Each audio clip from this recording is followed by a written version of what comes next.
Hey, Mr. Garden here. I want to show you how to use Gmail for the purposes of our class and probably for the purposes of many others for this year. So you can either type in gmail.com or on some web pages you might be able to click on the Gmail icon right here.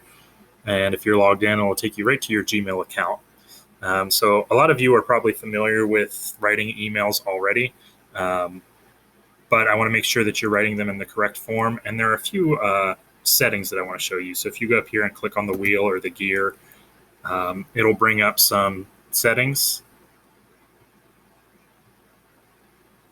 eventually.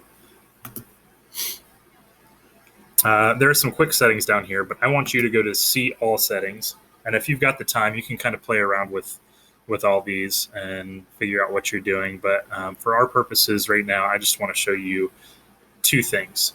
The first is under the General tab under Settings, and you're going to scroll all the way down to where it says Signature.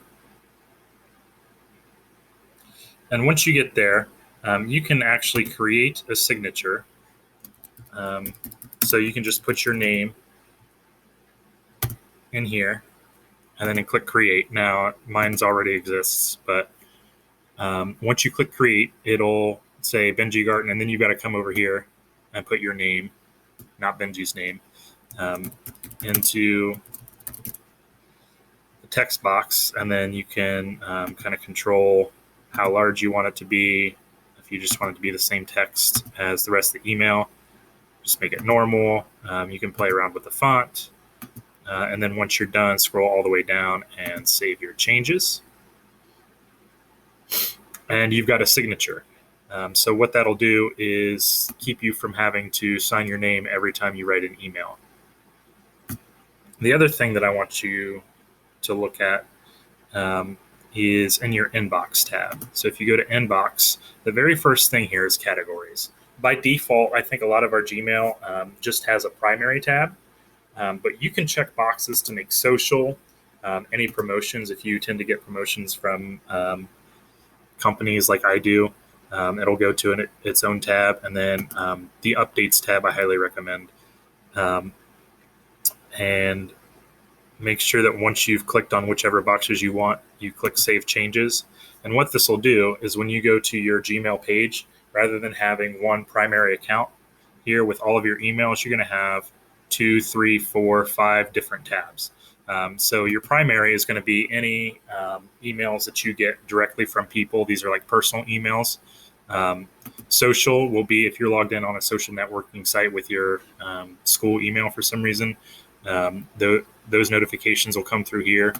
Any like junk mail promotions will be right here, so I'd never even check this tab. And then your updates will be where you get anything, like if there's an updated assignment from Google Classroom or a Newsela assignment, or really anything that's like an automated email from something related to education, it'll show up right here, which is great because anytime I need to check anything I need to respond to as far as Newsela or Google Classroom or anything, I can come right here, and my primary email is just going to be communication between me and other people, actual people, not Google Classroom.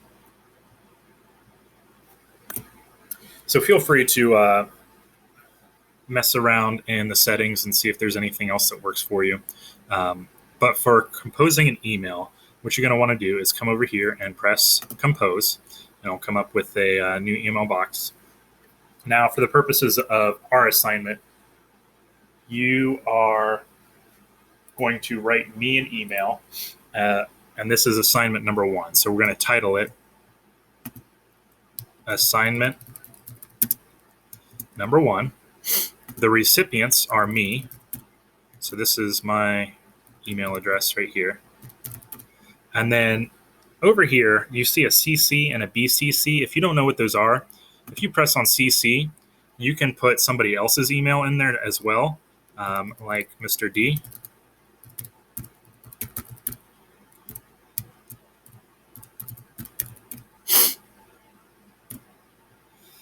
And it'll send the email to me, but it'll also copy Mr. D on the email so he can see what you sent to me. So if you have an assignment where you have to communicate with another colleague in your class and you want to email them, but then you can copy me on the email so that I can see that you emailed them. That's helpful.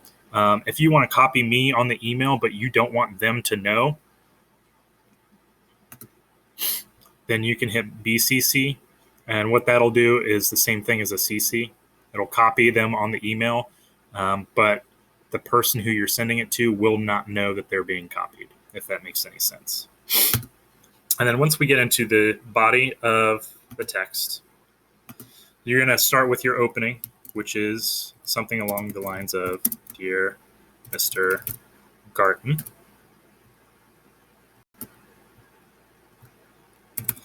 ask a question. Make sure that you have a space in between the opening and the body of your email.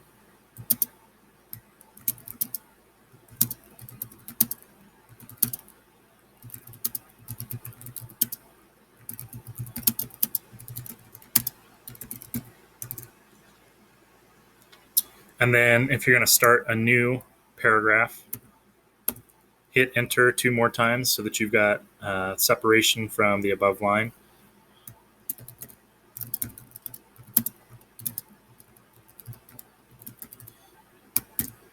And then if you followed the directions in my last video and you took a screenshot of your bookmarks bar and copied it, you should be able to just press Control V and paste, and it'll come right up there. Yep, there's our screenshot.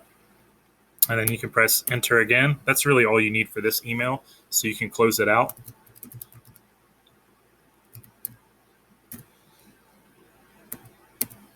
And then you would type your name, or if you have a signature that you can insert, you can put it right there. And you are ready to send. So you can click on send, or you can schedule the send for later in the day. Maybe you don't want to send it right now. You want to send it at the beginning of the day tomorrow, so you can schedule it. But I'm just going to go ahead and send it right now. And then you are all done.